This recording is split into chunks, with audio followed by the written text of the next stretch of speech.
माँ, अब और नाटक नहीं होगा। कह दो भैया से कि आज ही हिसाब कर दे। मैं अब इनके टुकड़ों पर पलने वाला नहीं हूँ। मुझे मेरा हिस्सा चाहिए अभी। और इसी वक्त सुमित की आवाज़ से ड्राइंग रूम गूंज गई। उसका चेहरा गुस्से से लाल था और उंगली सीधे अपने बड़े भाई राघव की ओर उठी हुई थी। सावित्री देवी, जो अब तक सोफे पर सिर झुकाए बैठी थी, धीरे से सिर उठाया। उनकी आंखों में ममता थी, लेकिन दुर्भाग्य से वह ममता अंधी थी और सिर्फ छोटे बेटे सुमित के लिए बह रही थी। राघव, सावित्री देवी ने कठोर स्वर में कहा, सुन तो रहा है तू? सुमित क्या कह रहा है? दे क्यों नहीं देता इसका हिस्सा? कब तक दबाकर बैठेगा बाप की जायदाद?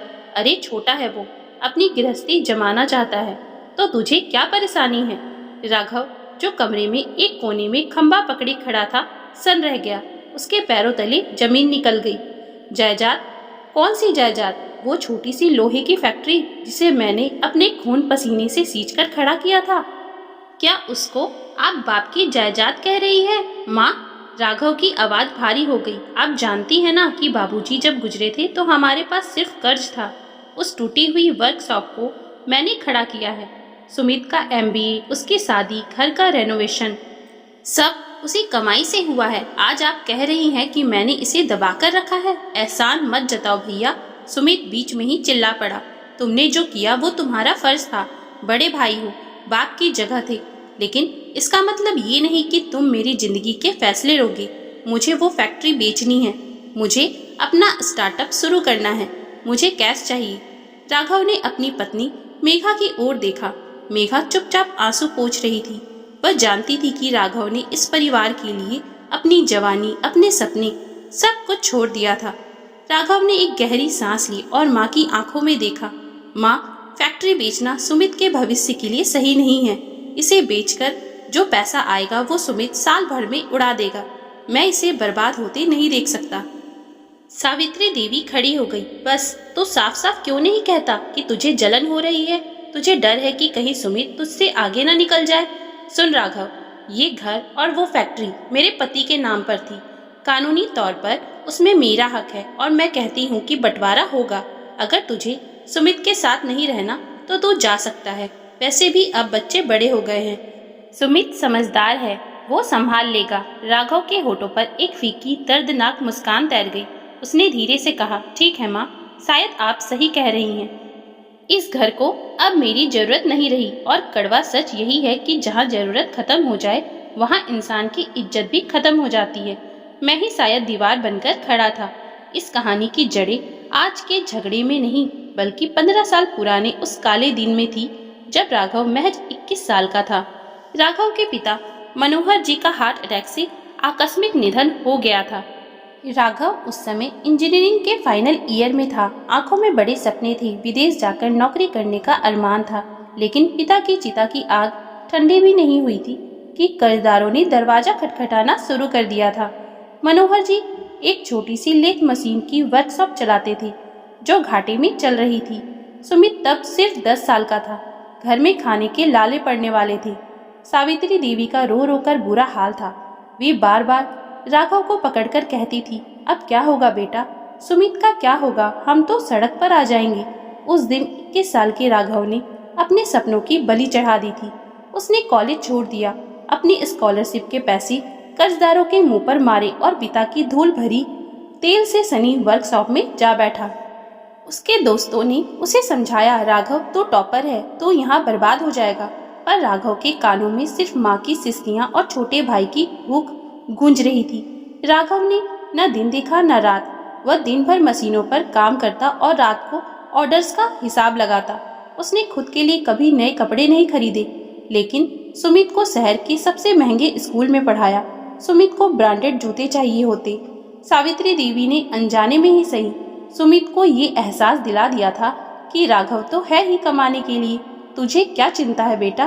तेरा भाई है ना। ये वाक्य सुमित के लिए एक कवच बन गया था और राघव के लिए एक जंजीर। साल दर साल बीतते गए। वर्कशॉप एक छोटी फैक्ट्री में बदल गई। राघव ने मेघा से शादी की, जो एक समझदार और सुलझी हुई लड़की थी। मेघा ने आते ही घर संभाल लिया ताकि राघव पूरा ध्यान काम पर दे सके। फिर सुमित बड़ा हुआ। उसने एमबीए किया और आधुनिक विचारों के साथ घर लौटा। उसकी शादी हुई रिया से, जो आते ही इस बात से परेशान रहने लगी कि घर का सारा कंट्रोल राघव और मेघा के हाथ में क्यों है। रिया ने सुमित के कान भरने शुरू किए। तुम्हारे भैया ने तुम्हें बस एक एम्प्लॉय बनाकर रखा है, असली मालिक तो वो खुद बने बैठे हैं। एमबीए तुमने किया है और फैक्ट्री वो चला रहे हैं। यहीं से वो चिंगारी भड़की थी जिसने आज दावानल का रूप ले लिया था। राघव वापस वर्तमान में लौटा, अपने कमरे में गया। उसने एक पुराना बैग निकाला। मेघा ने सिसकते हुए पूछा, हम सच में जा रहे हैं राघव, अपना बनाया सब कुछ छोड़कर? राघव ने मेघा के आंसू पोंछे। मेघा, मकान ईंटों से बनता है, उसे छोड़ा जा सकता है। घर विश्वास से बनता है, वो तो माँ ने आज तोड़ ही दिया। जब माँ को ही लगता है कि मैं उनके लाडले का दुश्मन हूँ, तो मेरा यहाँ रहना हर रोज एक नए युद्ध को जन्म देगा। मैं सुमित से लड़ सकता हूँ, दुनिया से लड़ सकता हूँ, पर अपनी माँ से नहीं लड़ सकता। राघव ने अपनी अलमारी से फैक्ट्री की चाबियां, बैंक के कागजात और चेकबुक निकाली। वह बाहर आया और उन्हें टेबल पर रख दिया। ये लो सुमित। राघव की आवाज अब शांत थी, जैसे तूफान के बाद का सन्नाटा। ये फैक्ट्री की चाबियां हैं। भी ऑर्डर बुक फुल है। अगले महीने की पेमेंट 10 तारीख को देनी है। लेबर का हिसाब हर हफ्ते होता है। सब कुछ फाइल में लिखा है। सुमित ने झपटकर चाबियां उठा ली, जैसे उसे डर हो कि राघव अपना इरादा न बदल दे। रिया के चेहरे पर विजयी मुस्कान थी। राघव सावित्री देवी के पास गया और उनके पैर छुए। सावित्री देवी ने मुंह फेर लिया। राघव ने कहा, बस एक बात याद रखिएगा माँ, नींव दिखाई नहीं देती, इसलिए लोगों को लगता है कि उसका कोई महत्व नहीं है। आज आपने इस घर की नींव उखाड़ दी है। दुआ करूंगा कि आपकी ये इमारत बिना नींव की खड़ी रह सके। राघव और मेघा ने अपने कपड़े लिए और उस घर से निकल गए। पीछे मुड़कर देखने की हिम्मत न राघव में थी न मेघा में। शुरुआती कुछ महीने सुमित और रिया के लिए जश्न जैसे थे। फैक्ट्री सुमित के हाथ में थी। उसने आते ही पुराने ढर्रे को बदलने की ठानी। उसने पुराने वफादार कर्मचारियों को निकाल दिया क्योंकि वे राघव भैया की रट लगाते थे, और उनकी जगह कम पैसे में नए अनुभवी लड़के रख लिए। उसने वो मशीनें भी बेच दी जिन्हें राघव ने बहुत जतन से लगाया था, ताकि वह कैश खड़ा कर सके और अपना स्टार्टअप शुरू कर सके। सावित्री देवी को लगता था कि अब उनका लाडला राजा बेटा है। सुमित उन्हें महंगे तोहफे देता, रिया उन्हें घुमाने ले जाती। वे खुश थी कि राघव के दबाव से मुक्ति मिली। लेकिन जीवन का गणित भावनाओं से नहीं, कर्मों से चलता है।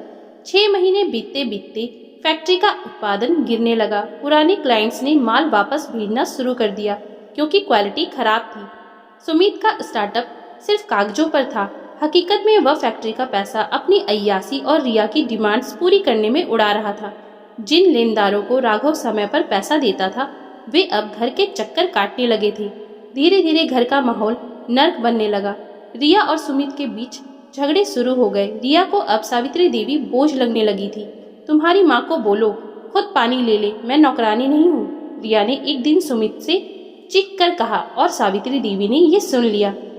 उन्हें मेघा की याद आई। मेघा जो बिना कहे उनके लिए गर्म पानी और दवाइयाँ लेकर खड़ी रहती थी।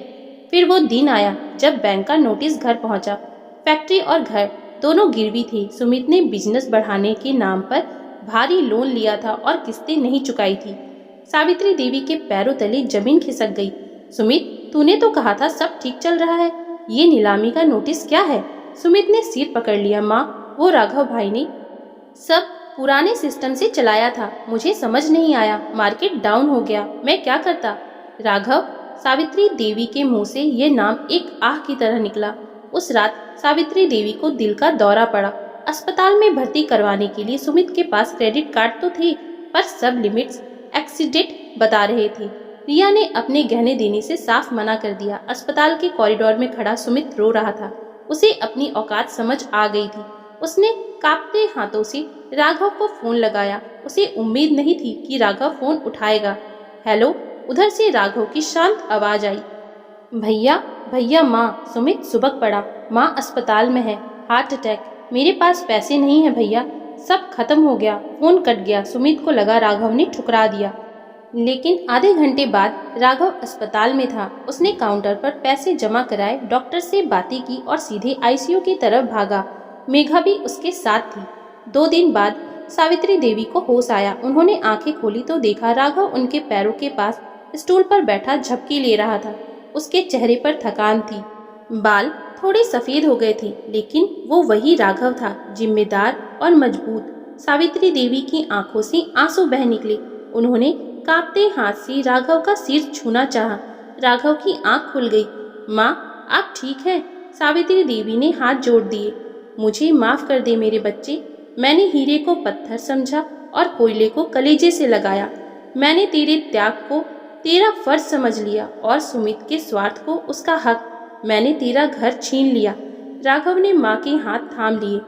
माँ, घर दीवारों से नहीं, बड़ों के आशीर्वाद से बनता है। आपने घर नहीं छीना, बस मुझे ये सिखा दिया कि कभी कभी दूर रहना ही पास रहने का सबसे अच्छा तरीका होता है। तू वापस आ जा राघव। ये सब तेरा है, सुमित से नहीं संभलेगा। सावित्री देवी गिड़गिड़ाई। राघव मुस्कुराया, लेकिन उस मुस्कान में अब वापसी की गुंजाइश नहीं थी। नहीं माँ, वो धागा जो एक बार टूटकर जुड़ता है उसमें गांठ पड़ जाती है। मैंने और मेघा ने शहर के दूसरे छोर पर एक छोटी सी दुनिया बसा ली है। मैंने फिर से जीरो से शुरू किया है। एक छोटी वर्कशॉप डाली है। सुकून है वहाँ। सुमित भी कमरे में खड़ा सिर झुकाए रो रहा था। भैया, मुझे माफ कर दो। फैक्ट्री नीलाम हो रही है, मैं बर्बाद हो गया। राघव खड़ा हुआ। उसने सुमित के कंधे पर हाथ रखा। फैक्ट्री नीलाम नहीं होगी सुमित। मैंने बैंक से बात कर ली है। अपनी नई वर्कशॉप और तुम्हारी फैक्ट्री का मर्जर कर रहा हूँ। कर्ज मैं चुका दूंगा। लेकिन राघव की आवाज़ सख्त हो गई। लेकिन अब मालिक मैं रहूंगा। तुम सिर्फ वहाँ नौकरी करोगे। तुम्हें सैलरी मिलेगी। अगर मंजूर है तो कल से काम पर आ जाना, और अगर तुम्हें अभी भी हिस्सा चाहिए तो आज ही ये शहर छोड़कर चले जाओ। सुमित ने राघव के पैर पकड़ लिए। उसका अहंकार आंसुओं में बह चुका था। सावित्री देवी ने देखा कि उनका बड़ा बेटा आज फिर से उस परिवार को बचाने के लिए खड़ा था जिसने उसे घर से निकाला था। लेकिन आज राघव की आंखों में वो पुराना वाला भावुक बेटा नहीं था। आज वहाँ एक व्यवहारिक पुरुष था जिसने अपनी कीमत पहचान ली थी। राघव ने मेघा की ओर देखा। चलो मेघा, माँ अब खतरे से बाहर है। तू जा रहा है? सावित्री देवी ने पूछा। घर नहीं आएगा? आऊंगा माँ, मिलने आऊंगा, पर रहने नहीं। राघव ने दरवाजे पर रुककर कहा, क्योंकि मुझे समझ आ गया है कि इज्जत मांगने से नहीं मिलती, और जहाँ इज्जत ना हो वहाँ रहना खुदकुशी के बराबर होता है। मैं आपका बेटा हूँ, आपका सेवक रहूंगा, पर अब अपनी शर्तों पर। राघव और मेघा चले गए। सावित्री देवी और सुमित खामोश रह गए। उन्हें समझ आ गया था कि उन्होंने क्या खोया है। उन्होंने एक ऐसा साया खो दिया था जो धूप में खुद जलकर उन्हें छांव देता था। अब छत तो बच गई थी, लेकिन वो सुकून और वो विश्वास, वो हमेशा के लिए उस दरवाजे से बाहर जा चुका था। तो दोस्तों, अगर आपको हमारी आज की ये कहानी अच्छी लगी हो तो कृपया आप हमारे चैनल को लाइक, शेयर और सब्सक्राइब जरूर कर लें, जिससे हम आपके लिए और भी अच्छी अच्छी कहानियाँ लाते रहें। Thank you for watching.